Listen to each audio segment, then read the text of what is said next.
Junior NTR కానీ టీడీపీలోకి వస్తే ఆయన దాన్ని హ్యాండిల్ చేయగలరు, ఆయనకి ఆ సత్తా ఉంది అని మీరు చాలా సందర్భాల్లో కూడా చెప్పారు. అంటే జూనియర్ ఎన్టీఆర్ గారిని మీరు అంత నమ్మడానికి ఆయనలో ఉన్న స్పెషాలిటీ ఏంటి? స్పెషాలిటీ చూస్తున్నారు కదా, is a better dancer than senior NTR, better actor, better everything. ఎందుకంటే సీనియర్ ఎన్టీఆర్ 40 years బ్యాక్ ఆపేశారు ఆయన సినిమాలు చేయటం. ఇప్పుడు ఎన్టీఆర్ స్టార్ట్ అయ్యింది 20 years back. So obviously this a generation, 3 generations gap, point 1.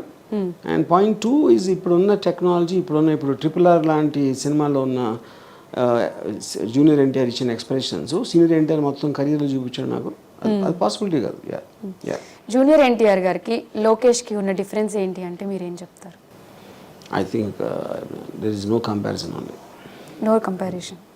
Okay. Junior NTR coming from main family member కాకుండా తనకున్న స్వశక్తి మీద he came to this stage.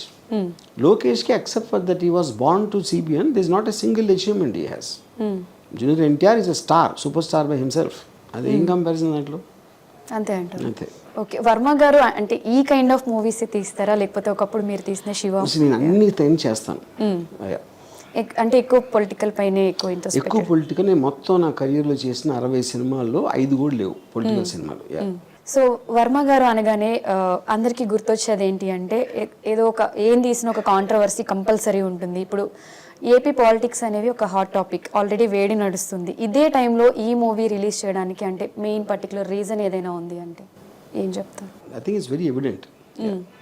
వ్యూహం అనేది ఇప్పుడు మన కళ్ళ ముందు జరుగుతున్న కథ. అంటే దీని క్లైమాక్స్ ఎలా ఉండబోతుంది? 2024లో జగన్ గారే సీఎం అవుతారు అన్నట్టుగా చూపిస్తే. అది నాకు తెలియదు. ఎలక్టోరల్ పాలిటిక్స్ గురించి నేను పట్టించుకోను.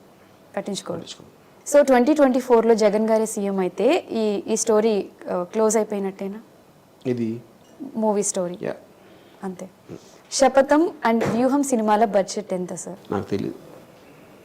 అది కిరణ్ ప్రొడ్యూసర్ కదా, నేను director. Okay. Break even point గురించి కానివ్వండి, pre release, anything related to money నాకు తెలియదు. ఓన్లీ డైరెక్షన్ వరకే మీరు ఇన్వాల్వ్ అయ్యారు. 2024లో జగన్మోహన్ రెడ్డి గారు మళ్ళీ ముఖ్యమంత్రి అయితే పొలిటికల్ ఫీల్డ్లో ఆర్జీవి గారిని మేము ఏదైనా ఒక పోస్ట్లో